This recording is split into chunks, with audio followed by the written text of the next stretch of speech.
talagang nagdulot ng intriga. Mga pahayag na nagbunga ng kontrobersiya. Hihimay-himayin isa-isa.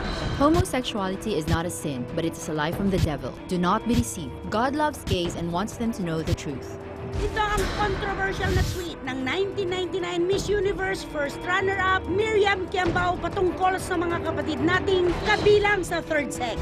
Agad naman itong umani ng batikos mula sa lesbian, gays, bisexuals, and transgenders o LGBT community. Mababaw ang kanyang interpretasyon sa Biblia, tapos para siyang pastora na nagangangkak ng ganyan. Parang sinasabi niya ng ganyan na ito ang sabi ng Diyos. Sino bang gumawa ng mga bading, lesbiana, transgender, at bisexual? Di ba Diyos din naman? Bagamat humingi na ng paumanhin ng dating beauty queen sa kanyang Twitter account, matibay pa rin ang kanyang paninindigan tungkol sa isyong ito. Bumabalik pa rin ako doon sa paniniwala na at katotohanan na itinuturo ng Diyos sa Biblia na yun, na dapat ang lalaki ay lalaki at babae ay babae. Sa ngayon, hindi pa yata handa ang Pilipinas para magkaroon ng transgendered candidate sa isang all-natural female-born beauty pageant. I think maybe another time. Ito naman ang tahasang pahayag ng Miss Philippines World Organizer na si Cory Quirino, kaugnay ng pagsali ng mga transgenders sa female beauty pageants. Bunsod dito ng pagpayag ng Miss Universe Committee sa pagsabak ng transgenders sa ganitong kompetisyon. Pero pagbawi naman ni Cory. O magpatayo na lang tayo ng pageant for transgender. Parang na-inspire ako. Bagamat wine-welcome ng mga local artists ang pagdating ng mga foreign acts dito sa atin. Isa lang naman ang naisa na nilang mangyari. 5,000 pesos ang binabayad. Lang. It's not enough. Every artist that comes, the local promoter pays 5,000 pesos. So it doesn't matter who you are, how big or small an artist you are. If you're a Justin Bieber or a lounge act or even a DJ. Ito ang naging payag ng OPM President na si Ogie Alcacid, kaugnay ng kakarampot na equity na natatanggap mula sa mga foreign acts, lalo na sunod-sunod ang pagdagsa ng mga ito sa ating bansa. Right now, I think what we also need is really a law that will give us the teeth to really collect equity from foreign produced concerts.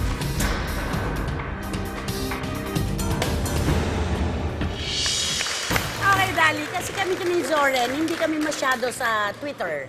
Ikaw talaga lulong ka dyan. Oo. Ay, pero hindi naman ako kasing Twitter queen ni Rufa. Oo. Mas Facebook ako. Pero depende naman yan. May positibo, may negatibo. Totoo ba na ang ibang personalities, ginagawa talagang matindi ang kanilang mga tinutweet para maging controversial sila? Well, Para I'm not mapag-usapan? surprised kasi syempre yan ang, kumbaga, puhunan dito sa negosyo. Pero knowing Miriam, I don't think naman yun ang kanya talagang goal. Intention, kasi very ano siya very into her religion and we cannot question that. Yep. The same way na ang homosexuality, hindi rin relihiyon yan. Oo, You kasi cannot bukod convert sa relihiyon, anyone. Oo. bukod sa relihiyon, isa sa pinakamahirap na pakipag-argumentuhan talaga, kalayaan at Pero karapatan. mabigat talaga yung sinabi niya. Oo naman. Marami Kaya talagang, nagalit sa kanyang marami. Yeah, marami talagang magre-react dyan. Yun ang talagang kahindik-hindik na magagawa pala ni Miriam.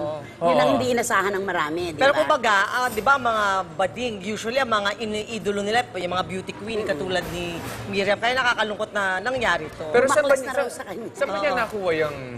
Siguro personal niyang opinion yun. Personal niyang opinion. Although of course, As a naniniwala born-again naman tayo, Christian. naniniwala naman tayo na ang mga Becky ay hindi dapat isama sa isang kompetisyon para sa mga kababaihan. Di ba? Kung paano ang mga babae, hindi rin pwede sa kompetisyon ng mga Becky. Pero sana hanggang doon na lang ano. Kaya lang medyo may insinuasyon siya na parang sakdalini siya at marurumi ang iba.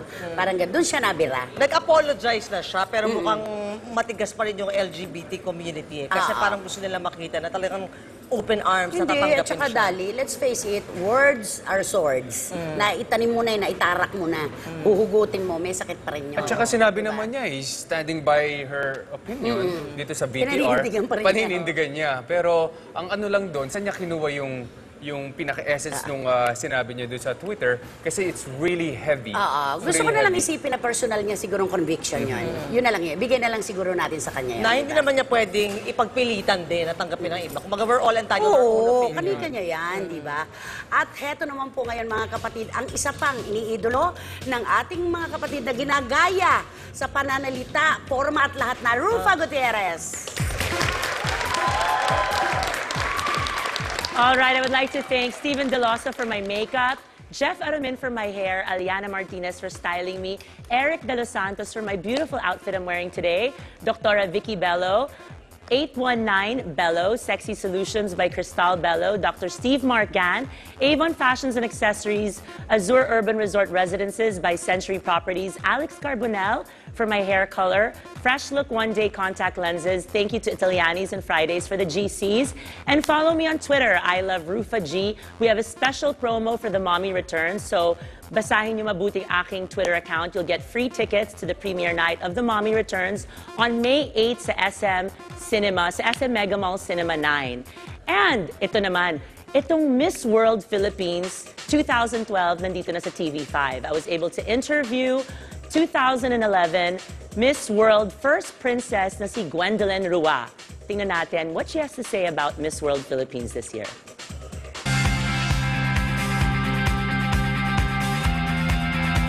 Here on Paparazzi today, we have Miss World Philippines 2011 winner, Miss Gwendolyn Rue.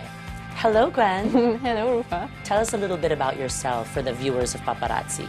Well, of course, I'm half French, half Filipino, so I grew up with two cultures. Okay. And I like to think that I have the best of both worlds, you know, the good values of the Filipinos and the very open-mindedness of French. Isa si Gwen sa may pagmamalaki nating beauty queens dahil naiuwi niya ang first runner-up crown sa nakaraan Miss World competition na ginanap sa London.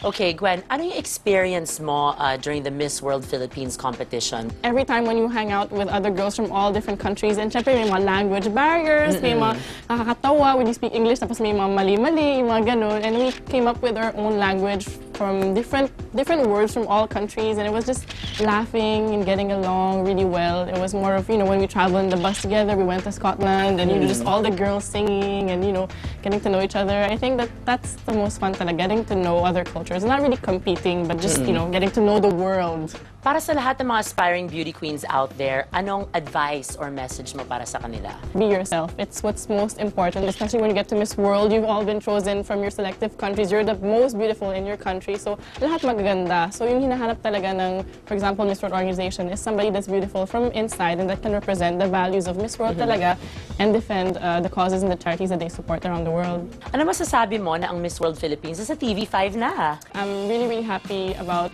how TV5 really gave Miss World Philippines a great home. Okay. So we're all excited about that. And I'm really looking forward to see what TV5 will do with Miss World Philippines this year. And please invite everyone to watch out for Miss World Philippines here Yes. on TV5. Please watch Miss World Philippines here on TV5. The search is open now and our coronation will be on June 24.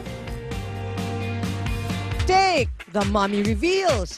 Rufa Gutierrez may matinding revelasyon kaugnay sa kanyang pagiging isang ina sa gitna ng mga matitinding pagsubok na pinagdaraanan niya. Abangan ang pambihirang pagsisiwalat niyang ito.